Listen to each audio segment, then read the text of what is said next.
الحمد لله وكفى والصلاة والسلام على من لا نبي بعده وعلى آله وأصحابه الذين أوفوا عهده وعلى من تبعهم بإحسان إلى يوم القيامة. أما بعد فأعوذ بالله من الشيطان الرجيم.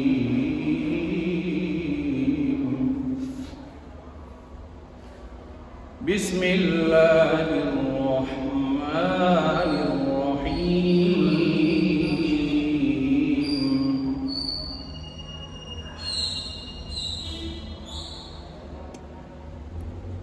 إنما النسيء في الكفر. وعن أبي هريرة رضي الله تعالى عنه يقول قال رسول الله صلى الله تعالى عليه وسلم لا عدوى ولا طيرة ولا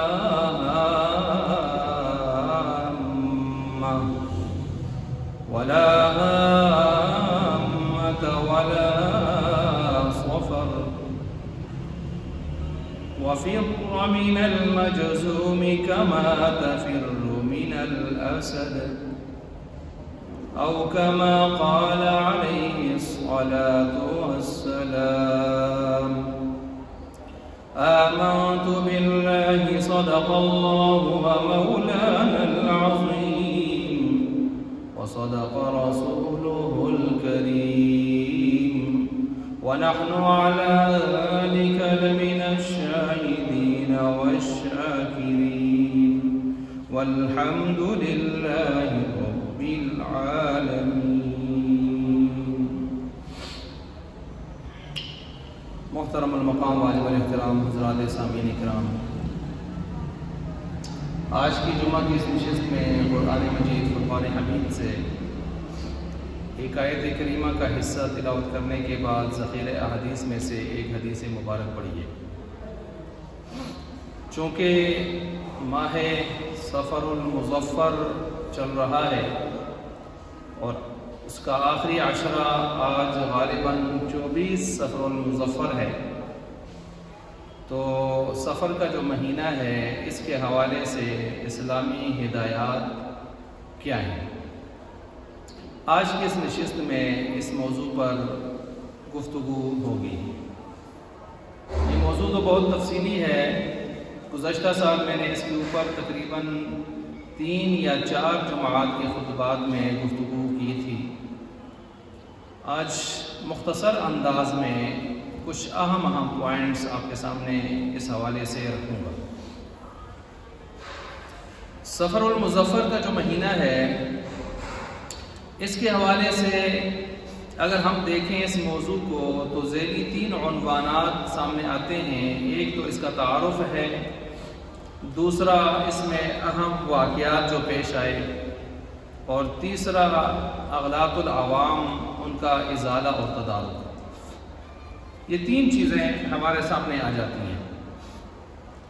سب سے پہلی بات اس کا تعارف کیا ہے؟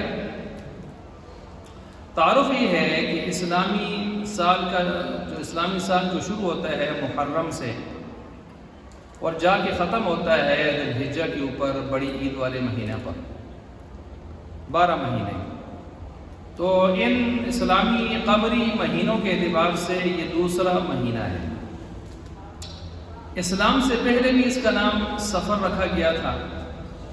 اسلام نے اس کا نام تبدیل نہیں کیا اسلام کے آ جانے کے بعد، بلکہ اس کو قائم ہی رکھا. اسلام سے مراد شریعت محمدیہ کی صورت میں دین اسلام. ویسے تو دین اسلام حضرت آدم علیہ السلام سے ہی چلا تھا. آدم علیہ السلام سے لے کر نبی پاک صلی اللہ علیہ وسلم تک جتنے انبیاء اور رسول تشریف لائے ہیں، سب کے سب نے جو دین پیش کیا ہے وہ دین اسلام ہی تھا. ان الدین عند اللہ الاسلام. اللہ کے ہاں معتبر ہے ہی دین اسلام. یہ صرف اس امت کے حوالے سے نہیں ہے بلکہ شروع دن سے ابتدائی آفرینش سے ہی بات چلی آ رہی ہے. اور اسی وجہ سے قرآن کریم بھی دیگر انبیاء کی جب حالات بیان کرتا ہے تو وہاں پر بھی اسلام کا ذکر جا بجا ہمیں ملتا ہے. یعقوب علیہ السلام، ابراہیم علیہ السلام اپنے بیٹوں کو اگر وصیت کی فرماتے ہیں تو فرماتے ہیں فَلَا تَمُوتُنَّ إِلَّا وَأَنْتُمْ مُسْلِمُونَ، تمہاری موت نہ آئے مگر آئے تو اسلام کی حالت میں آئے. تو اسلام تو آدم علیہ السلام سے چلا آ رہا ہے. شریعت محمدیہ کی صورت میں جو اسلام آیا تو وہ شریعت محمدیہ کی صورت میں ناسخ بن کر آیا، قیامت کی صبح تک کے لیے آیا. کیونکہ آپ علیہ السلام کی وفات کے بعد قیامت کی صبح تک ساری امت مسلمہ کا متفق عقیدہ ہے کہ آپ علیہ السلام کے بعد کوئی نئے نبی، نئے رسول کسی بھی طرح، کسی بھی لحاظ سے، کسی بھی قسم کا یا نئی کتاب، نئی شریعت، نیا صحیفہ، نئے شرعی احکام نہیں آ سکتے. بس جو اترنا تھا وہ سارا اتر چکا. اور آپ علیہ السلام کی جو نبوت اور رسالت اور آپ کی تعلیمات کی صورت میں جو اتنا حسین، خوبصورت ترین، جامع ترین نصاب ہدایت اللہ نے انسانوں کو عطا کیا ہے، اب اس کے ہوتے ہوئے کسی بھی نئے ہادی کی، نبی کی، رسول کی، نئی شریعت کی وضاحت کے طور پر ہمیں ضرورت ہی پیش نہیں آتی. اچھا، تو اسلام سے پہلے اس کا نام سفر تھا، اسلام نے قائم رکھا. لغت میں سفر کسے کہتے ہیں؟ اس کو سفر المظفر کہتے ہیں. مظفر تو ویسے کامیاب شدہ، یہ تو رد کیا ہے ان لوگوں پر جو سفر کو ناکامی کا مہینہ کہتے ہیں، خواری کا مہینہ کہتے ہیں. مظفر سفر کا ایک مفہوم یہ ہے کہ سفر یرقان، پیلیا یرقان کو کہتے ہیں. پیلیا یرقان اس بیماری کو کہ جس میں انسان کا رنگ زرد ہو جاتا ہے. تو لوگوں کے یہاں یہ مشہور تھا جاہلیت سے ہی، پہلے دور سے ہی، کہ سفر ایسا مہینہ ہے اس میں یرقان ہوتا ہے، پیلیا ہوتا ہے، تو اس لیے اس کو سفر کہتے ہیں. ہوائی بات، رجمم بالغیب، جس کے نہ ساتھ نہ پاؤں. دوسری اس کی وجہ یہ بتائی جاتی ہے کہ کسی چیز کا خالی ہونا. سفر کا مطلب کسی چیز کا خالی ہونا. ہم صفر کو صفر کہتے ہیں نا، تو صفر کو صفر کیوں کہتے ہیں؟ خالی ہے، کوئی عدد نہیں. تو سفر صفر، وہی سواد فارائی ہے، تو اس معنی میں بھی لیا گیا. اور سفر المکان، خالی اس معنی میں بھی کہ اہل عرب اس سے پیچھے 3 مہینے گزرتے تھے جو حرمت والے ہوتے تھے. مثلا ذوالقعدہ، ذوالحجہ، محرم، یہ 3 وہ حرمت والے مہینے تھے جن میں دور جاہلیت میں اس وقت بھی لوگ اس کا احترام کرتے تھے اور کوشش کرتے تھے کہ اس میں جنگ نہ ہو. لیکن جنگجو لوگ تھے، لڑنے کے بڑے شوقین ہوتے تھے، تو کبھی کبھی شوق پورا کرنے کے لیے اب جیسے ہی 3 مہینے گزرتے ہیں نا حرمت کے، تو ان پر بڑا شاک گزرتا کہ ہم نے کسی کا خون نہیں پایا. تو جیسے ہی تیسرا مہینہ، یعنی حرمت کے 4 مہینے ہیں، ذوالقعدہ، ذوالحجہ، محرم، 3 تو ملے ہوئے ہیں ساتھ، اور ایک رجب ہے.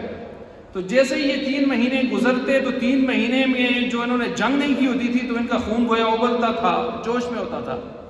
تو جیسے ہی سفر کا مہینہ آتا تو بس یہ جنگ کے لیے نکل جاتے، اور اس طرح شوق جنگ کا رکھتے تھے کہ جنگ کے میدانوں میں نکلتے، کوئی بھی گھر میں نہیں ٹھہرتا تھا، مکان خالی ہو جاتے تھے. تو خالی مکانوں کی وجہ سے کہا گیا سفر خالی. یہ میں نے خالی کا ایک اور مفہوم آپ کے سامنے بیان کیا. اور بعضوں نے اس کا یہ مفہوم بھی لیا ہے کہ سفر کا مطلب برکت سے خالی، منحوس مہینہ، منحوس مہینہ، برکت سے خالی، بدشگونی والا مہینہ. تو یہ بھی ایک مفہوم اس کا لیا گیا ہے. اچھا جی، اب یہ جو 2 مفہوم میں نے آپ کے سامنے بیان کر دیے خالی ہونے کے اعتبار سے. تیسرا مفہوم یہ بھی بیان کیا جاتا ہے جو تکملہ فتح الملہم میں لکھا ہے کہ ایک دوسرے کو لگنے والی متعدی بیماری، وائرس جس کو آج کل کہا جاتا ہے، کہتے ہیں اس مہینے میں وائرس عام ہوتا ہے، وائرس لگتا ہے، متعدی بیماری. پہلے دور میں طاعون کا لفظ زیادہ استعمال ہوتا تھا، چوہوں سے نکلنے والی بیماری، گلٹیاں بن جاتی تھیں، گوشت کے غدود بن جاتے تھے سخت قسم کے، سخت بخار ہوتا تھا، آدمی مر جاتا تھا، طاعون، اور اس کے بارے میں روایات میں بڑی تفصیلات موجود ہیں، ہدایات بھی ہیں۔ آج کے دور میں وائرس پوری دنیا میں جو سمجھا گیا وہ کورونا اینڈرونا تھا، جس کو وائرس کے طور پر لوگوں نے جانا، اور اس کے علاوہ وائرس کے طور پر ہمارے ہاں یہ ہوتا ہے کہ زکام لگ گیا، فلاں کو چھینکیں بہت آ رہی ہیں، یا فلاں کو جزام کی بیماری ہے اور کوڑ کی بیماری ہے، تو دانے بہت چڑھ گئے ہیں اس کے اوپر، الرجی بہت ہو گئی ہے، اس کو الرجی سارے جسم سوج گیا ہے، جسم کے اوپر چبل سے چڑھ گئے ہیں، دانے بن گئے ہیں، پھوڑے پھنسیاں بن گئی ہیں، تو لوگ اس سے بھاگتے ہیں۔ یہ ہمارے ہاں سمجھا جاتا ہے۔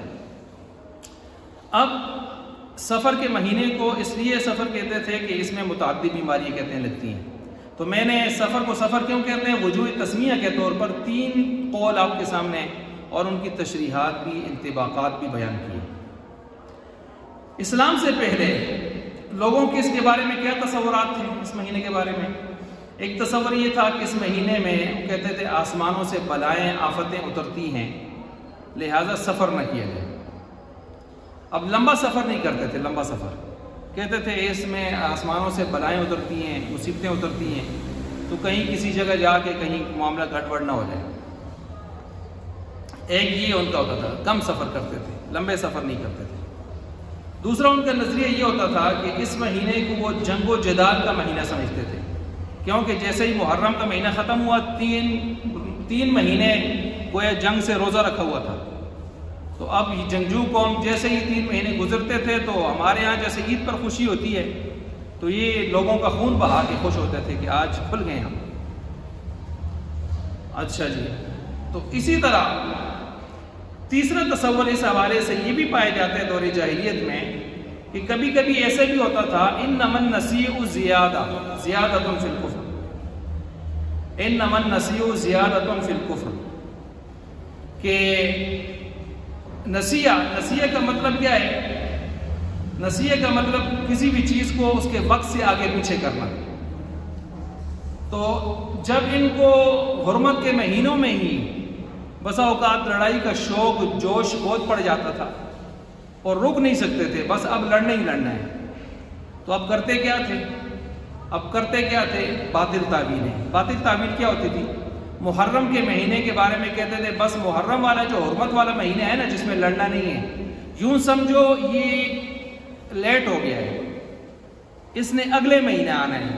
اگلا مہینہ کون سا تھا؟ سفر، تو سفر کی جگہ دھکیل دیتے تھے اس کو، محرم کو، اپنے دماغوں میں، عقلوں میں، اور سفر کو کھینچ کے لے آتے تھے محرم کی جگہ، الٹی گنتی شروع کر دیتے تھے اور پھر اس میں لڑائی شروع کر دیتے اور خون بہاتے اور کہتے کہ بھائی یہ آپ محرم نہ سمجھو، اس کو کیا سمجھو؟ سفر سمجھو، محرم آئندہ آئے گا۔ اب یہ اللہ کے جو ترتیب کردہ جو سلسلے ہمیں پہلے سے مل گئے، ایک ترتیب سے آ گئی ہمارے پاس ایک چیز، یعنی پہلے سے چلی آ رہی تھی، مہینے اللہ کی طرف سے، اور سارا نظام جو چیزیں قرآن کریم نے بھی ان 12 مہینوں کی طرف اشارہ دیا، اب خواہ مخواہ ان چیزوں کو آگے پیچھے کرنا اور پھر دوسروں کے خون کو اپنے لیے حلال سمجھنا، انما النسیء زیادۃ فی الکفر، اللہ تعالیٰ نے فرمایا یہ آگے پیچھے کر کے اس طرح خون بہانے کو اور اس مہینوں کو آگے پیچھے کرنے کو کوئی حلال سمجھ کے کرتا ہے تو ظاہر بات ہے یہ کفر ہے بہت بڑا۔ اب وہ پہلے سے کافر تھے تو کفر میں اور اضافہ ہو رہا تھا، اور علماء نے لکھا ہے اگر کوئی ان چیزوں کو حلال سمجھ کے کرتا ہے تو پھر بھی کفر ہے۔ تو یہ میں نے 3 نظریے بیان کیے ہیں دور جاہلیت کے اس مہینے کے حوالے سے، اور اس کو سفر کیوں کہتے ہیں میں نے اس کی بھی 3 بڑی وجہیں آپ کے سامنے بیان کر دی ہیں۔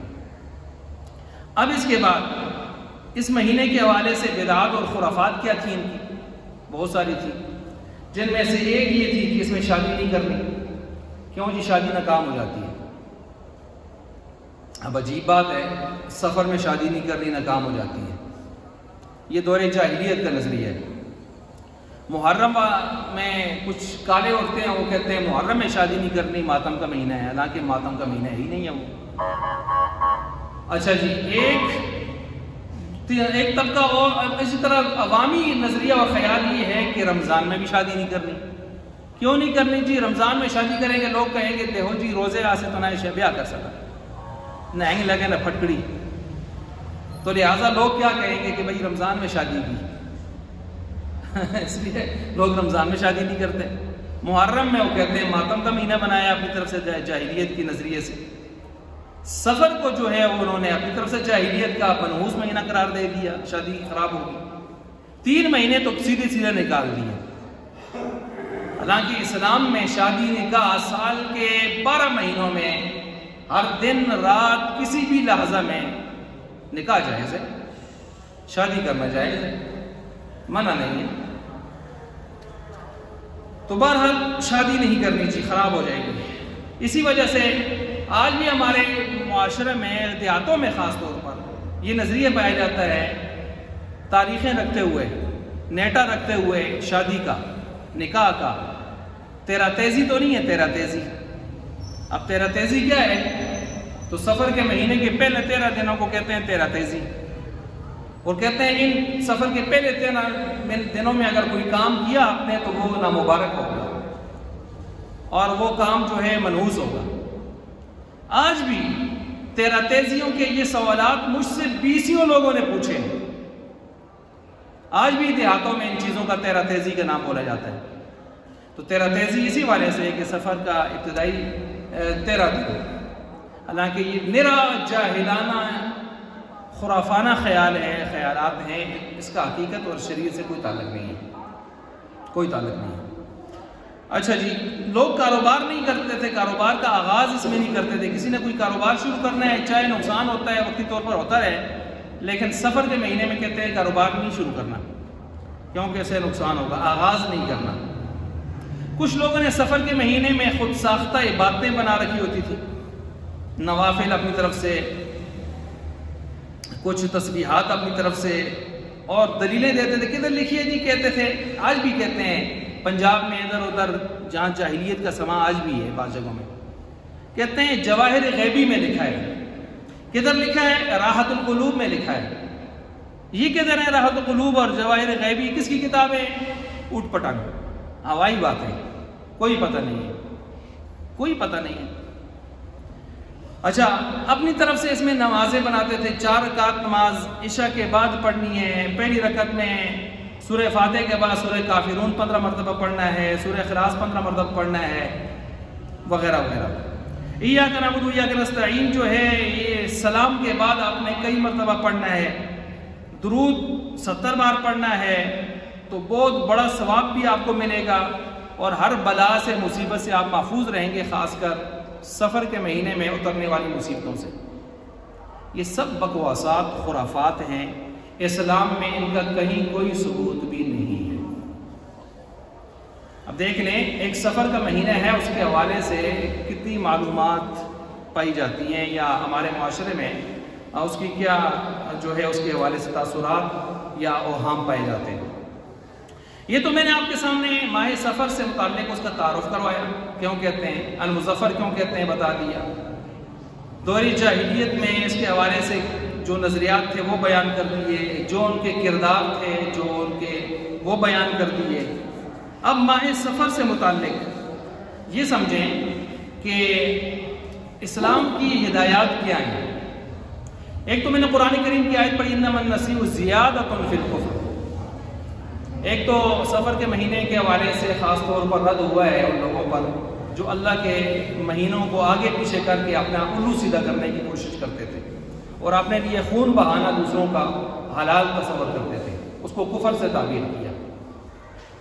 دوسرا, روایات بہت ساری ہیں. مثلا ایک روایت میں ہے, آپ علیہ السلام نے ارشاد فرمایا, صحیح بخاری کی روایت ہے, کتاب الطب باب الجزام کے اندر, کہ آپ علیہ السلام نے ارشاد فرمایا, لا عدوا ولا طیرۃ ولا حامۃ ولا سفر وفر من المجذوم کما تفر من الاسد. کہ اسلام میں کوئی عدوہ نہیں. عدوہ کا مطلب یہ ہے کہ ایسے نہیں ہے کہ بیماری میں ایسا تعدد ایسا جو ہے اس کے اندر پایا جا رہا ہے, تعدی پائی جا رہی ہے کہ وہ ایک سے دوسرے کو, دوسرے سے تیسرے کو, اور پھر لگتی چلی جائے اور معاشرے کو اپنی لپیٹ میں لیتی چلی جائے. ایسی کوئی بیماری میں ذاتی اعتبار سے کوئی تاثیر نہیں ہے کہ کوئی بیماری سے اتنا خوف آپ پھیلا دیں کہ بیماری بس آ گئی ہے، یہ سب کو اپنا لقمہ اجل بنا لے گی، لقمہ اجل بنا لے گی۔ تو فرمایا لا عدویٰ۔ اب یہاں ایک سوال پیدا ہوتا ہے کہ کچھ بیماریوں میں تھوڑا سا وائرس کا سلسلہ تو پایا جاتا ہے کہ وہ پھیل سکتی ہیں، پھیلنے کے امکانات ہوتے ہیں، یقینیات نہیں، امکانات، یقینیات نہیں، یقینیات نہیں۔ یقینیات ہوتا تو جس کورونا ڈرونا سے ساری دنیا کو ڈرایا گیا اور بہت سارے لوگوں کو ٹورا گیا قبر کی طرف اور ان کو کھینچ کے لایا گیا، تو یہ اگر ہوتا اسی طرح کا وائرس جیسے دکھا اور بتا رہے تھے فلمیں بنا بنا کے، تو میرے خیال سے معاشرے میں کوئی بھی زندہ سلامت نہ ہوتا۔ انہوں نے تو باقاعدہ فلمیں بنائی ہوئی تھی جی، باہر سے ایک کرونا وائرس والا آیا ہے، اس نے ایک دروازہ کھولا ہے، دروازے کے ہینڈل کے ساتھ جو ہے وہ ہاتھی کو اس کو ساتھ جو ہے دستی کے ساتھ ہاتھ لگا ہے، دستی میں کرونا داخل ہو گیا، دستی پر دوسرے کا دست لگا ہے، ہاتھ لگا ہے، اس میں بھی کرونا داخل ہو گیا ہے، ادھر سے نرس گزری ہے، نرس نے ہاتھ لگایا اس کے ساتھ تو نرس میں کرونا داخل ہو گیا ہے، ادھر سے جو ہے ڈاکٹر میں داخل ہو گیا ہے، پھر تو سب میں ہی ایسے کرونے اگر داخل ہوتے ہیں تو آج تو سارے کے سارے قبرستان میں پڑے ہوتے ہیں۔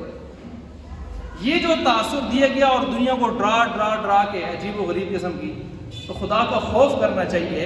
ایک ترتیب ہوتی ہے، وائرس کی بھی ایک ترتیب ہے۔ آپ علیہ السلام نے اس وقت کا جو وائرس بعد میں خیر القرون میں پیش آیا طاعون، تو آپ نے اس کے بارے میں ہدایات دی ہیں کہ اگر کہیں طاعون وائرس پھیل جائے، اندر والے اندر رہیں، باہر والے باہر رہیں۔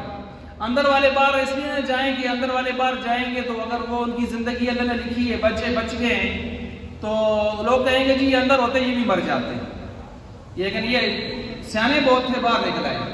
تو اس کا مطلب یہ ہے کہ یہ اللہ کی زندگی کس نے دینی؟ اللہ نے۔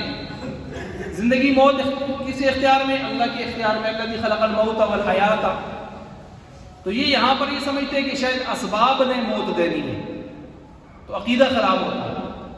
اور باہر والے اندر نہ آئے، ہو سکتا ہے ان کی موت کا وقت ویسے بھی قریب ہو اور وہ آ جائیں اندر اور مر جائیں اور لوگ کہیں باہر ہوتے طرح مر دیں، تو یہ عقیدہ اس طرح خراب ہوتا۔ اس لیے آپ علیہ السلام نے دونوں پارٹیوں کا عقیدہ بچانے کے لیے فرمایا اندر والے اندر رہیں، باہر والے باہر رہیں۔ لیکن اندر رہنے والوں میں بھی بہت سارے اگر مرے بھی ہیں، شہید بھی ہوئے ہیں، وائرس سے شہید بھی ہوئے ہیں، تو بہت سارے ان سے زیادہ تعداد میں لوگ بچے بھی ہیں۔ تو اگر وائرس اسی درجے کا ہو کہ نہیں لگے گا، ضرور لگے گا، تو پھر تو سارے ہی مر جاتے ہیں۔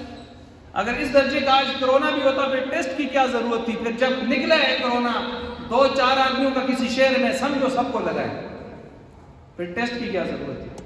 تو اس لیے ہم ٹھیک ہے وائرس میں کچھ یہ بھی اللہ نے کچھ اثرات ڈالے ہوتے ہیں کہ وائرس کا اپنا کوئی ذاتی کمال نہیں ہوتا۔ اب اسی وجہ سے ہمیں اسلام 2 پہلو دکھاتا ہے۔ ایک اسلام پہلو دکھاتا ہے احتیاط کا اور ایک بتاتا ہے اعتقاد کا۔ آج چونکہ ہم کمزور مسلمان ہیں، پڑھتے بھی نہیں ہیں، اسلام سیکھتے بھی نہیں ہیں، اسلامی تعلیمات سے باخبر بھی نہیں ہوتے، چنانچہ پھر ہم اپنی مرضی میں جو آتا ہے، جو سوشل میڈیا پہ سنتے ہیں، پڑھتے ہیں، دیکھتے ہیں، بس وہ بولنا شروع کر دیتے ہیں۔ اپنا کوئی نالج نہیں ہوتا، کوئی اتھینٹک نالج اس کے پاس نہیں ہوتا۔ حالانکہ اسلام نے ہمیں ان حالات میں 2 چیزیں دی ہیں، احتیاط، اعتقاد۔ کیا مطلب؟ ٹھیک ہے کہیں وائرس پھیلا ہے اور آپ دیکھ رہے ہیں عمومی طور پر لوگ شکار ہو رہے ہیں اور کچھ لوگوں کو شکایت ہو رہی ہے، تو آپ تھوڑی سی احتیاط کر لیں، احتیاط کر لیں۔ احتیاط کا مطلب یہ بھی نہیں ہے کہ آپ نفرت شروع کر دیں لوگوں سے، احتیاط کا مطلب یہ نہیں ہے کہ آپ پروں نڑے لوئی، احتیاط کا مطلب یہ نہیں ہے کہ آپ اس کو جو ہے برا بھلا کہنا شروع کر دیں، تم ادھر بیٹھے ہو تو کیوں بیٹھے ہو، تم آئے ہو تو کیوں آئے ہو۔ احتیاط کا یہ مطلب نہیں ہے کہ آپ صلہ رحمی چھوڑ دیں، قرابت داری چھوڑ دیں، آپ اپنے تعلقات منقطع کر کے سوشل بائیکاٹ پہ آ جائیں، یہ نہیں ہے احتیاط۔ احتیاط کا مطلب یہ ہے کہ جو احتیاط ہمیں مستند طب بتا رہی ہے، عقیدے اور اعتقاد کو سلامت چھوڑتے ہوئے، تو وہ احتیاط کریں، ماسک تھا ٹھیک ہے پہنے، فلائیں. لیکن ہم بہت آگے گئے. وہ جی نمازوں کے درمیان میں 6 فٹ کا فاصلہ ہونا چاہیے. بلکہ ایک نوٹیفیکیشن تو ہمارے یہاں کے عقل سے محروم بد نصیب طبقے کا یہ بھی KPK میں آیا تھا ان دنوں میں نے خود پڑھا تھا کہ جمعہ والے دن بھی مسجد میں صرف ایک خطیب صاحب اور ایک مؤذن صاحب اور ایک صفائی والا، یہ 2-3 آدمی جمعہ پڑھیں گے، باقی مسجد میں کوئی داخل نہ ہو. یہ میں نے خود پڑھا تھا. یہ عقل مندوں کے نوٹیفیکیشن تھے ان دنوں میں. تو پابندی لگائی اور کہا کہ پوچھ کر خطیب صاحب سے ہوگی کہ وہ مسجد میں فلاں کیوں آیا ہے. اندازہ کریں خطیب صاحب جو چوکیدار ہے وہاں کا DPO ہوتا ہے، خطیب صاحب سے ہوگی. یہ عجیب و غریب قسم کی منطق آئی تھی. تو خیر اسی طرح 6 فٹ کا فاصلہ ہو، فلاں ہو. تو عجیب سا ڈرامہ ہم اس وقت یہ دیکھتے تھے کہ گھر سے ابا جی اور پتر جی اکٹھے ہو کے آتے، گپ لگاتے ہوئے جڑے آتے. مسجد کے گیٹ سے داخل ہوتے تو ایک 6 فٹ پہ ادھر چلا جاتا، دوسرا 6 فٹ پہ ادھر چلا جاتا، کیونکہ سارا کورونا مسجد ہی پہ بڑے لا سکتے. تو یہ دیکھ لیں یہ چیزیں. یہ پھر کچھ اور صورتیں نا، جب آدمی پٹری سے اترتا ہے تو پھر وہ ایسے ہی کام کرتا ہے، ایسے ہی نوٹیفیکیشن بھی دیتا ہے، ایسے ہی کام کرتا ہے. تو پھر اسلام ہمیں بتاتا ہے احتیاط ضرور ہو لیکن احتیاط کے ساتھ. تو ہم نے کہا تھا پھر اگر سوشل بائیکاٹ ہی کرنے 6 فٹ کا فاصلہ رکھنے ہیں پھر آڑی کی بولو رہو، پتہ لگے اس چیزوں کو. آپ دیہڑی بھی رہو راتی بھی رہو، سمجھ آ گئی. ہم نے ان دنوں میں بھی یہی کہا تھا. تو اس پر آپ عمل نہیں کر سکیں گے. تو یہ جب میں نے کہا اسلامی تعلیمات کو نہیں دیکھتے ہیں اور اپنی انا پہ آتے ہیں تو پھر ایسی باتیں ہوتی ہیں. تو ایک یہ ہو گیا احتیاط. آپ علیہ السلام نے احتیاط بھی فرمائی. آپ علیہ السلام کے پاس مثالیں میرے پاس بہت ہیں، دلائل بہت ہیں، وقت نہیں ہوتا کہ میں ساری باتیں کروں. ایک ہی مثال دل. آپ علیہ السلام کے پاس آئے بیعت کے لیے، جی فلاں بیعت کے لیے آئے ہیں، ٹھیک ہے. تو آپ نے پتہ چلا اس میں کچھ کوڑ والے ہیں، ایک کوڑ والا ہے. تو آپ علیہ السلام نے فرمایا ٹھیک ہے وہ بیعت ہو گیا ہے، بس ہو جائے. اب اس کو لے کر تو بہت بڑا ڈنڈورا پیٹ رہے تھے ان دنوں میں، خاص کر جو بہت زیادہ کرونا اور وائرس کر رہے تھے. دیکھو آپ علیہ السلام نے اس کو بیعت بھی غائبانہ کر دی تھی اور واپس کر دیا تھا. جی ہمارے نبی کائنات میں سب سے زیادہ متوکل شخصیت تھے، متوکل اکبر شخصیت تھے، متوکل اعظم شخصیت تھے. انہوں نے اپنی وجہ سے نہیں کیا تھا، انہوں نے مجمع میں، جیسے آج ہمارے ہاں بیمار ہیں نا بہت سارے عقیدے میں فلاں، اس وقت تو الحمدللہ سلامت تھے سارے، منافقین کو چھوڑ کر صحابہ سارے سلیم العقیدہ تھے. لیکن پھر بھی تشویش پھیل سکتی تھی فلاں کوڑ والا آیا ہے. تو اس وجہ سے آپ نے مجمع میں مجمع کو تشویش سے بچانے کے لیے آپ نے فرمایا ٹھیک ہے ہو گئی بیعت. میری بات سمجھ آ گئی ہوگی آپ کو؟ مجمع کو تشویش سے بچانے کے لیے. باقی رہا اپنا معاملہ تو پھر دوسری حدیث اٹھائیں، جو حدیث سنن ابن ماجہ میں اور دیگر کتابوں میں آئی ہے، جن میں آپ علیہ السلام کے بارے میں ہے اخذ بیدی رجل مجذوم. آپ علیہ السلام نے ایک کوڑ والے آدمی کا ہاتھ پکڑا فادخلها معه في القصعة، پیالے کے اندر ہاتھ پکڑ کے ڈال کے فرمایا ثم قال کل کھاؤ اللہ دے بندے. اس بچو ہاتھ پکڑ کے پیالے میں ڈالا، ساتھ بٹھایا اور فرمایا کھا ثقۃ باللہ وتوکلا علی اللہ، اللہ کی ذات پر اعتماد اور توکل کرتے ہوئے، بھروسہ کرتے ہوئے کھا. تو یہ حدیث میں چھپا لیتے ہیں، یہ حدیث میں کیا کر لیتے ہیں؟ چھپا لیتے ہیں. اصل میں بات یہ ہے کہ الو جس نے اپنے سیدھا کرنا ہو نا وہ اپنی مرضی کی چیزیں آگے لاتا ہے. بہت عرصہ پہلے کی بات ہے، وہ میں نے ایک کتاب پڑھی فیملی پلاننگ والوں کی، اس میں انہوں نے ایک حدیث کوٹ کی ہوئی تھی سنن ابی داؤد کی ہے، کہ جس میں ایک عورت بیوہ ہو گئی، جوانی میں ہے، اس کے بچے ہیں. اس نے سوچا شادی کروں گی تو بچوں کو شاید کوئی اچھا گھر میسر نہ آئے، زیادتی ہو ان کے ساتھ، پریشانی پیدا ہو جائے اور شاید میری محبت میں بھی کمی آ جائے فلاں. تو اس نے یہ سوچا کہ بس میں اب اپنی زندگی ان بچوں کی خدمت میں لگاتی ہوں. اس نے بڑی خدمت کی، جہاں سے اس نے کوئی جائز ذرائع ملتے تھے کماتی اور کھلاتی اور بچوں کو پروان چڑھاتی. اب اس عورت نے شادی نہیں کی، بچے اب اس کو فیملی پلاننگ والوں نے اپنے لیے ایک دلیل بنایا ہوا کتاب میں.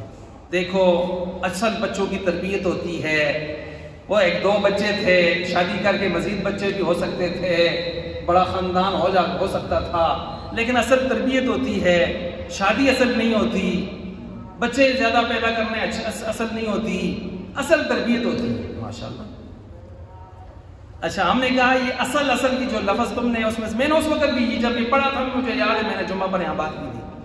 میں نے کہا تمہیں اصل کے اجتہادات تو بہت بڑے یاد آ گئے اس میں، لیکن صریح حدیثیں کھا گئے، صریح قرآن کی آیتیں کھا گئے.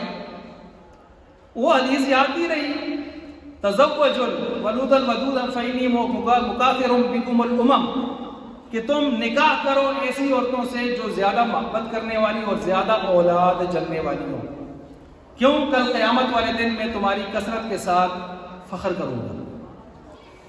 واضح حدیثیں چھوڑ کر اس حدیث سے اپنا الو سیدھا کرنے لگ گئے اپنی مرضی کی تشریح سے. تو اس وقت بھی میں نے یہ بات کی تھی. تو اس لیے یہ ہمارے ہاں ہوتا ہے کہ ہم اپنا الو سیدھا کرنے کے لیے من گڑت تشریحیں کر کے حدیثیں اس پر چسپاں کرنے لگ جاتے ہیں، اور جو صاف ستھری احادیث اور دلائل مقابلے میں ہوں بس اس کو چھپا لیتے ہیں، پیچھے کر لیتے ہیں. اچھا جی اب یہاں پر بھی ایسے ہوا. تو آپ علیہ السلام نے اگر وہ مجمع کو تشویش سے بچانے کے لیے یہ ترتیب کی ہے، تو تشویش سے بچانا یہ بھی ایک اہم پہلو ہوتا ہے. تشویش دیکھیں میں اس پر مثالیں دیتا ہوں کہ مثلا آپ دیکھیں کہ ایک امام ہے، اس کو کوئی غلطی لگ گئی نماز میں، سجدہ سہو اس پر واجب آ گیا، ٹھیک ہے جی. تو سجدہ سہو اگر اس پر واجب ہو جائے تو اس نے سجدہ سہو کرنا ہوتا ہے نہیں کرنا ہوتا؟ کرنا ہوتا ہے. لیکن اگر وہ جمعہ کی نماز پڑھا رہے ہیں یا کوئی بھی 5 نمازوں میں سے اسی نماز پڑھا رہے ہیں کہ نمازی بہت ہے اس کے پیچھے، تو اب اس کو سجدہ سہو کرنا ہے یا نہیں کرنا؟ ساکت ہے. کیوں نہیں کرنا؟ وجہ کیا ہے؟ کیونکہ اب تعداد اتنی زیادہ ہے، پیچھے بہت ساروں کو پتہ چلے گا نہیں چلے گا، کچھ بعد میں آئے ہوں گے.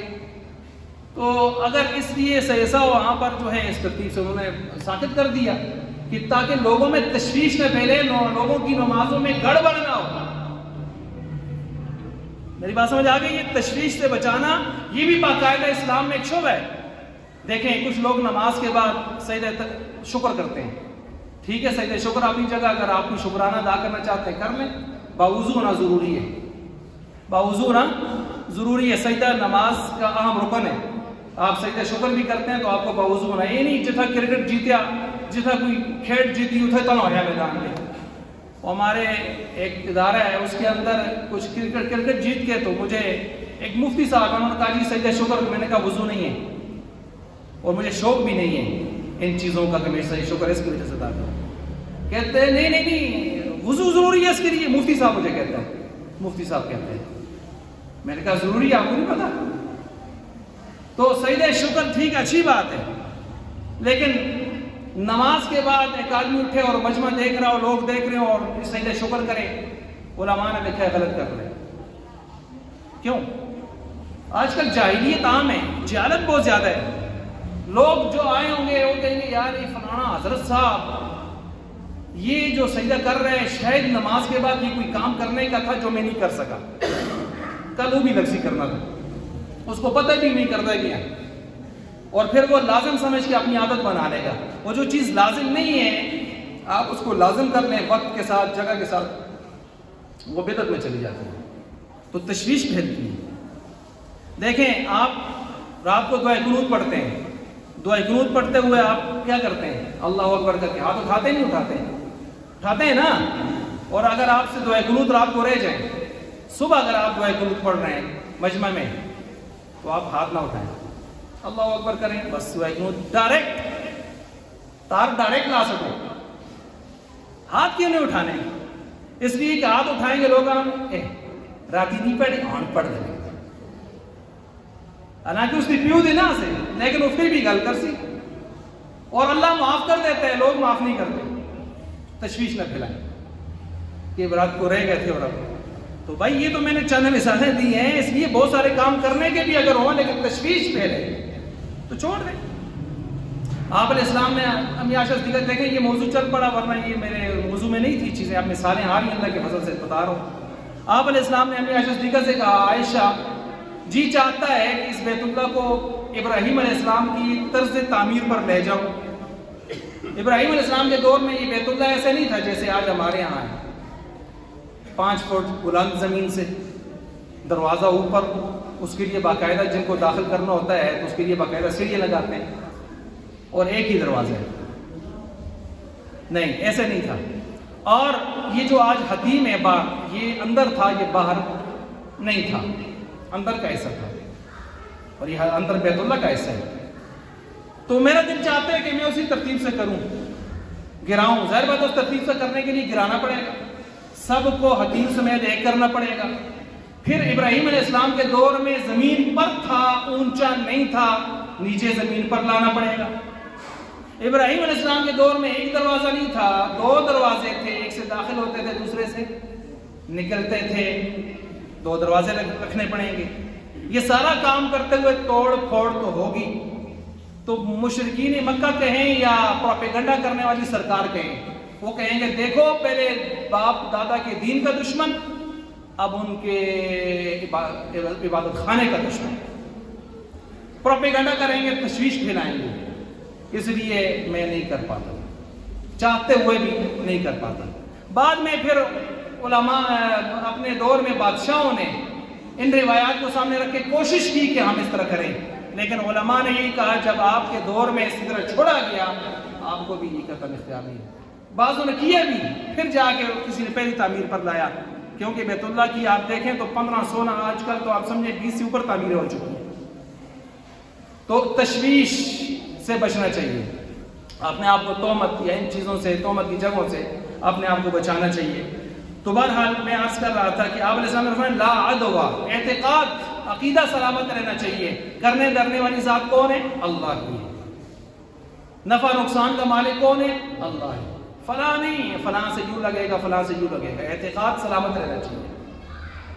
اور ولا حامتا, اور اسی طرح جو ہے حامہ, طیارہ, بدفعلی اور بدشگونی, یہ چیزیں بھی نہیں ہونی چاہیے. بدشگونی یہ چیزیں بھی نہیں ہونی چاہیے.